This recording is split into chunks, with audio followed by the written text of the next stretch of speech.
All right, so we have the first match of the day: Aziri from MHS versus Noah from CCS. Now let's see how this works out.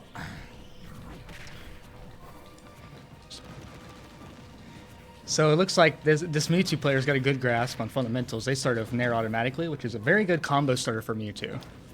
I see some really good movement coming from the Mewtwo.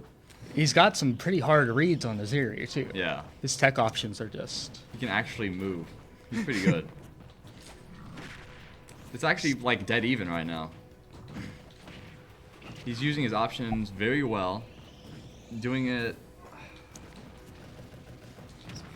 So that Nair is actually pretty good on shield. Oh, that F smash. He wasn't ready. He just wasn't ready for it. This Mewtwo is actually really good. He's getting reads. Oh, he got the read. He's really mixing up the timing that he's doing these moves, not to make his timings very ambiguous and easy to parry. I don't think Aziri's used to fighting like Mewtwo's. I don't know if he actually fully knows the matchup or not. Which the matchup is actually fairly weird. Yeah, it's honestly very... It's kind of difficult to deal with, in my opinion. Mewtwo's a glass cannon, and K. Rool being a big body really does not help with how much Mewtwo can just combo this character half to death. And Mewtwo, I feel like, has the ability to edgeguard K. Rool. I mean, most characters do, but Mewtwo's able to do it very well. He has good range. Most of his moves aren't that committal, but we saw a dash attack close out that stock. So it looks like Aziri's going to try to start with this crown stuff. Aziri's been really struggling to try to get in. I mean, yeah, because it's kind of hard to get in on Mewtwo, because he has a projectile, and King K. Rool doesn't have good mobility, really. So he's good at zoning out King K. Rool and just keeping him at a distance. And it doesn't look like he's getting hit by the reverse crown that a lot of beginner players will get hit by, which is like K. Rool's best combo starter, in my opinion. Leading a lot of things. Because you can get an up smash out of it, a lot more than that. And this Mewtwo is also using their reflector really well.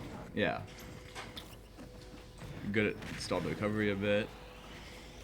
Let's see if they go for a ledge guard or anything. Or they went for a ledge trap, but the up B from King K. Rool slightly hit it.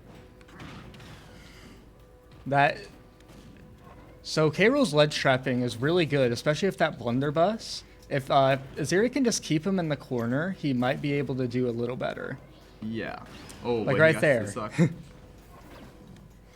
Oh, he tries to get it again, suck but it back in. Oh, and he gets that red. up smash. That was a pretty clean up smash going in from the air dodge. You can tell Aziri's starting to panic a little bit. Maybe oh, he goes for a forward smash. Maybe not the best option to go for there. But if he keeps this composed, I think he is able to win this. But then again, the Mewtwo player is still, and I think he's that. Oh. Okay. What I've noticed is this Mewtwo player has pretty good fundamentals. He has good neutral. His advantage is also pretty good. He definitely does not just drop it randomly. He knows his limits very well. Yeah. Okay. But everything can just turn around with this ledge trap right here. Oh, it was almost the end for him. It reflects it. And so, I'm going to be honest, Mewtwo is kind of one of those characters that does not care about being cornered. Yeah, you can just kind of do anything you really want with Mewtwo, but that closes out the game. That was an incredible comeback from Aziri. He's able to clean out that throw there. So we saw some pretty good gameplay. I think the Mewtwo player was winning in the beginning, but Aziri was starting to make a comeback there, and he closed the game out with a forward air. So that's a very good job to him. Which Aziri likes playing K. Rool against like any zoners because he feels like he can deal with them a lot better because of that super armor on Crown. Yeah, and it's also like Mewtwo, he's light, so he can like die to basically anything, and he's a big weight, and he has his tail, has a hurtbox on it. Where K. Rool, in contrast, this character can live to like 200 on common. Yeah. Second heaviest character in the game, baby. We'll be back to you guys soon.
Huh?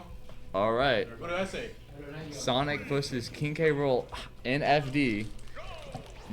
Running it back. Actually, not really running it back. But we'll see how this one goes. So Sonic, it probably won't be a good matchup from King K. Rool because Sonic, you know, he's fast.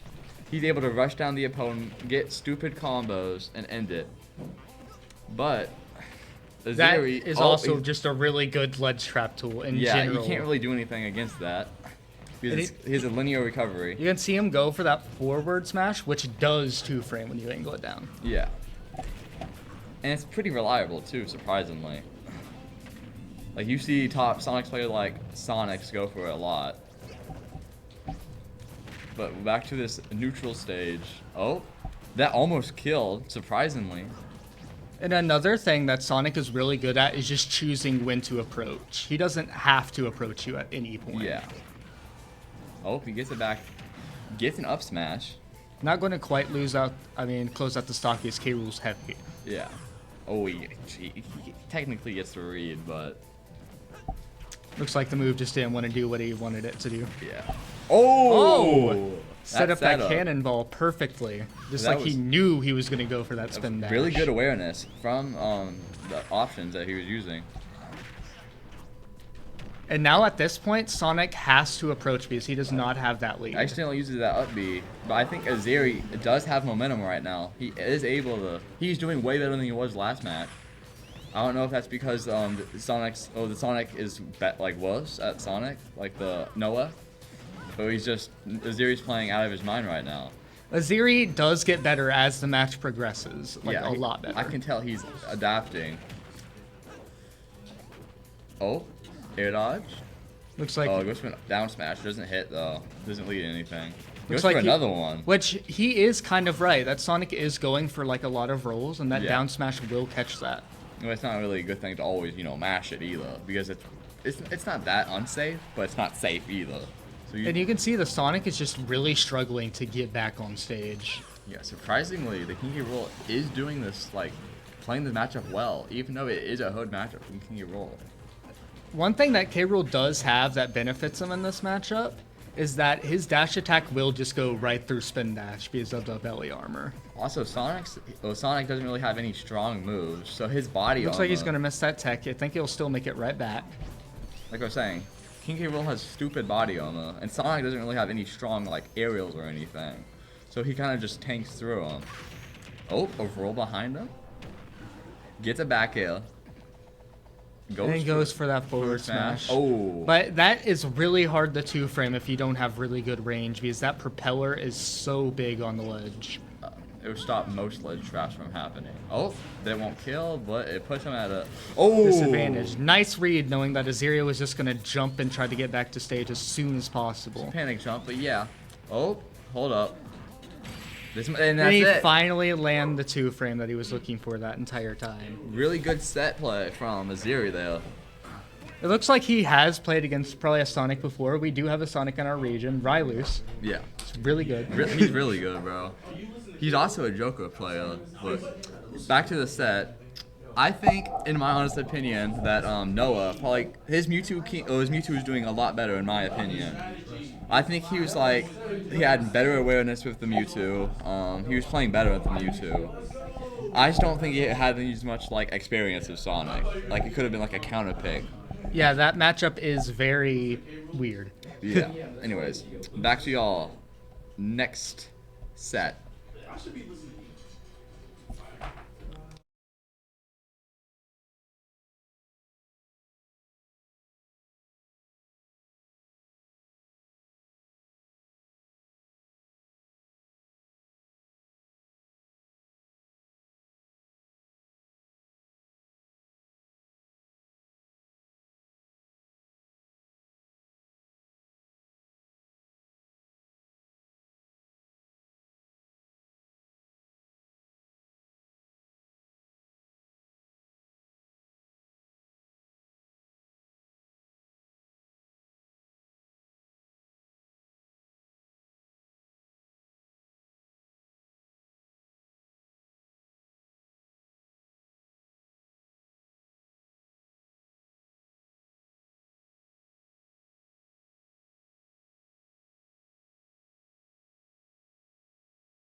We are starting with CCS Jack versus MHS Aiden.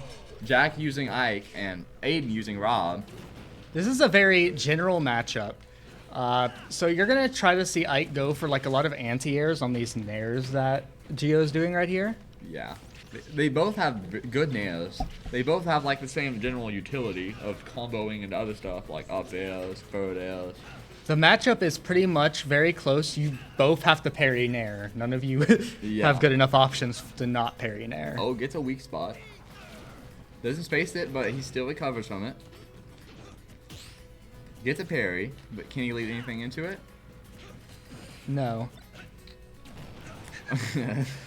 Anyways. Oh, we go for a forward smash read at 15%. It could have worked. It could have got him in a good position.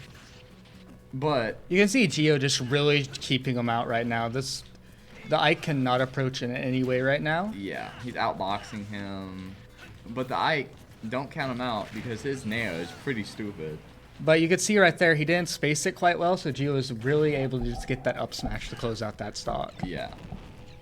Now he tries to get a gyro combo, I think, but it's online, so it's a little bit harder to do.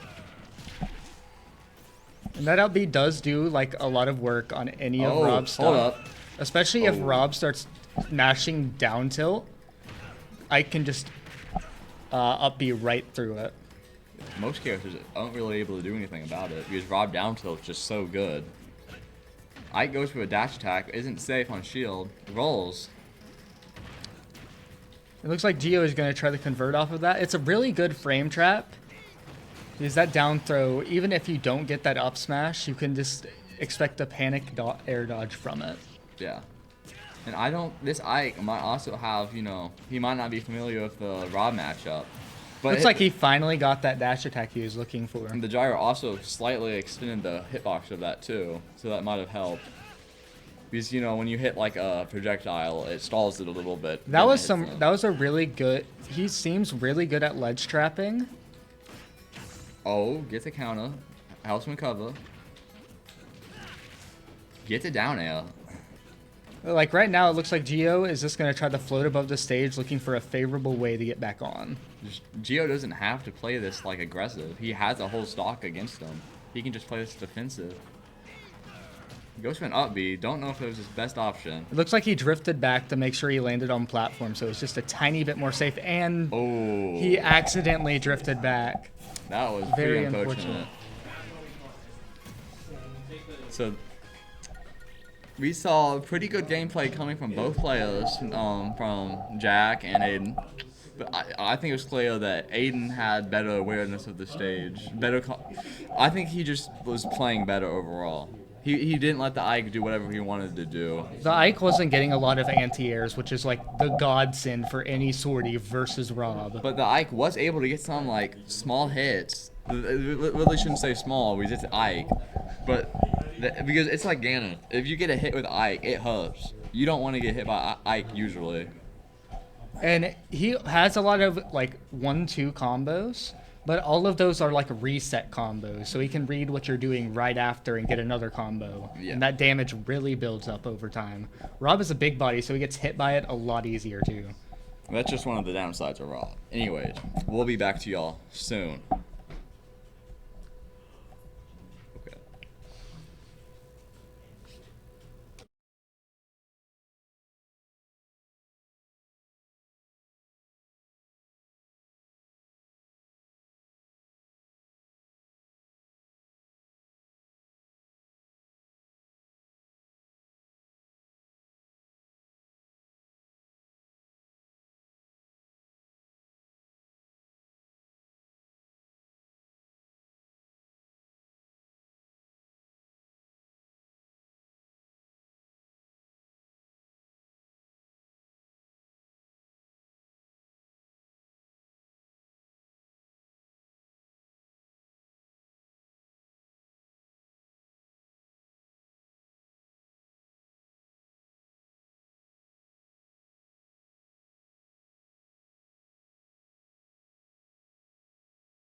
We are back to our matches, and now we're running it back, but we're now playing it on Town and City. So let's see if that leads into any like advantage Jack wants to play into. Let's see if this Ike has adapted just a tiny bit to see if he can maybe clutch out this game.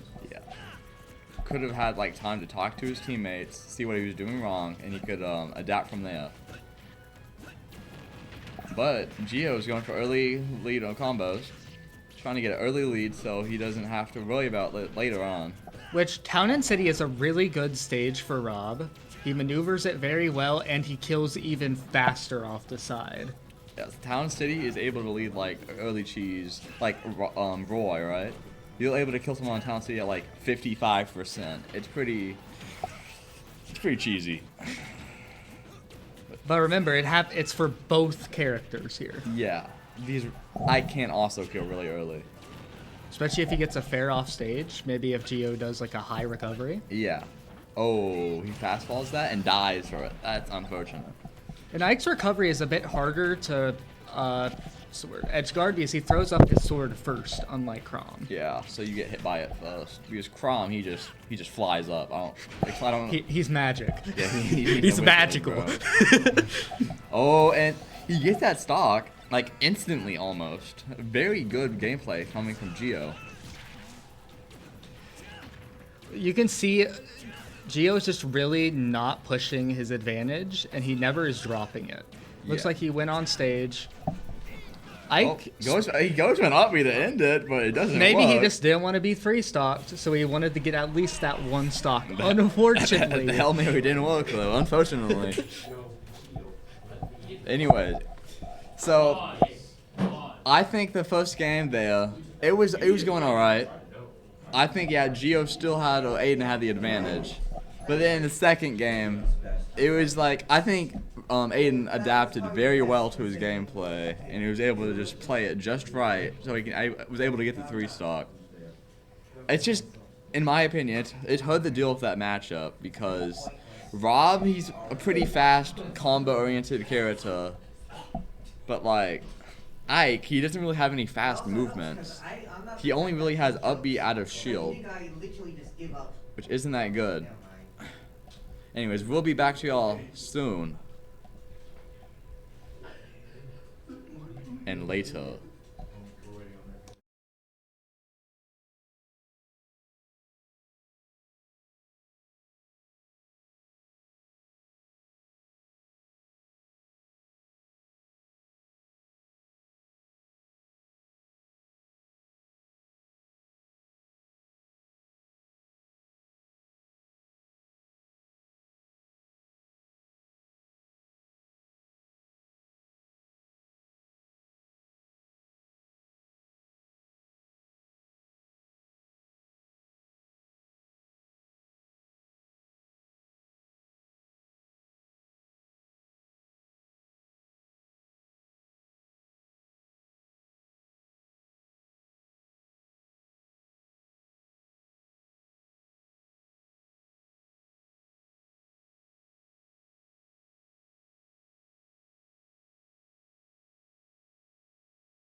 We are back.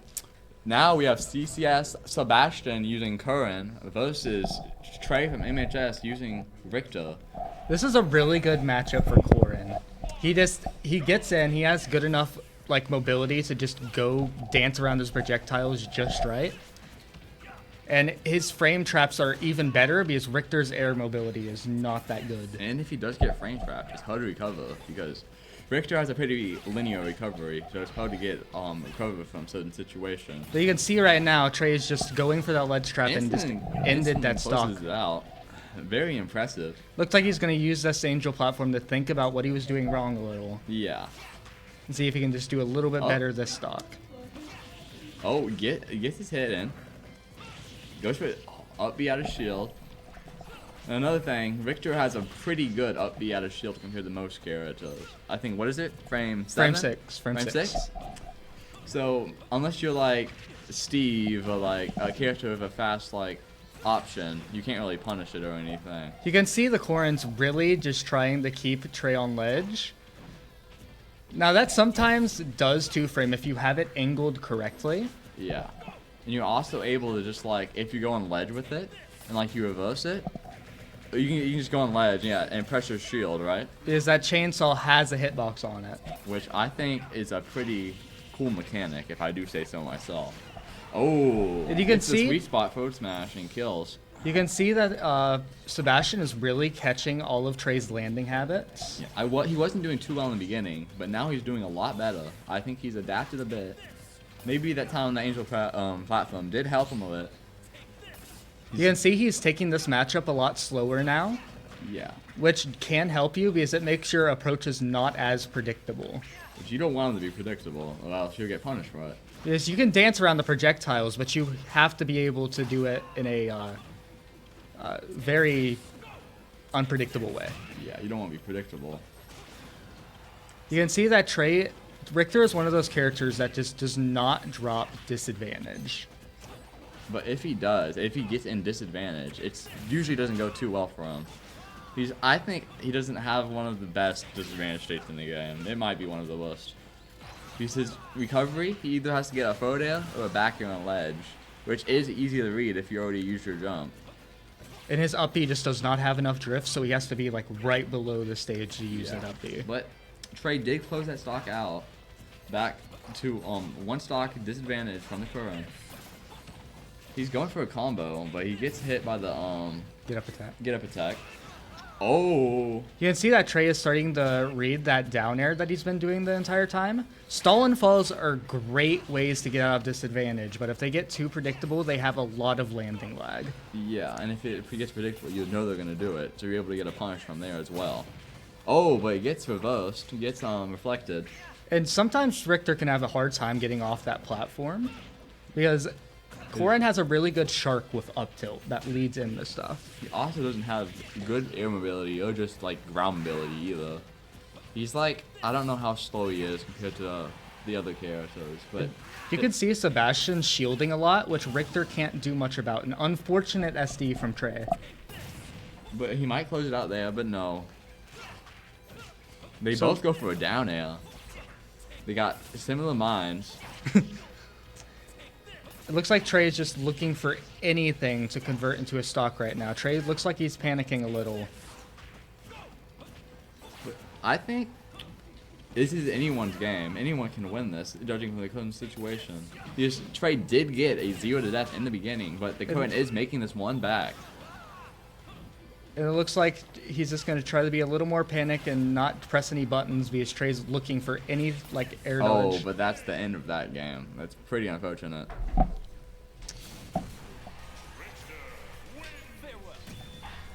I think the current player was playing that well in the beginning because they did get out first stock, but they didn't let that get to them, and they almost made it back and won the game, which is pretty impressive. These most players in that situation, they just would be like, they wouldn't want to make it back because they wouldn't feel like it. A lot of people who feel down are just like they do not have that clutch gene. Yeah. Which then like makes them just play worse overall. Anyways, we'll be back to y'all soon.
here we are.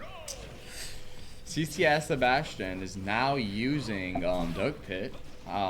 And Trey is still running it back with Richter, and let's see if this changes the outcome of any situation. We're also running this on FD now, so that could also change some factors. And Dark Pit has a couple good options against cross. He just reflects that cross with side B. Yeah. And he has just like a general reflector right there, as you can see. And like that, it's able to absorb some damage, so it's like, it kind of acts like a mini like shield, like it's able to protect you from certain attacks, which you're able to use to your advantage, like that right there. But he is going to get the stock right there. I think that, yeah, it's about the same. The Duck Pit's playing well, but I think Trey's just playing a lot better, edging it out. He just has a lot better, like, awareness. I mean, it's a pretty good. He's pretty good. Which the Dark Pit is really good at. He has good awareness, but he's at an advantage right now, so it's hard to do anything. Oh, but the roll doesn't go past Richter, which leads to a kill. Which Dark Pit, I can see the vision because he has another jump to just maneuver a lot more better across those cross and stuff. Yeah. Oh, that almost ended the game. But you can see that Trey is just not dropping his advantage. He's just leading onto it. He doesn't want to let go, and it's working out for him. This match might be a 3-stock in Trey's favor. And this Dark Pit's going to have to play out of his mind to make this back, but it is still possible. We did see how he was starting to adapt just a little at the end of last game. Yeah. But right now, I don't think... because it's like a 2-stock lead. It's very hard to make this back as Pit. Because Pit doesn't really have any burst options or cheese options he can go to. His best one is probably roll get up side B, and as you can see, Trey's just going to close that off with a back air.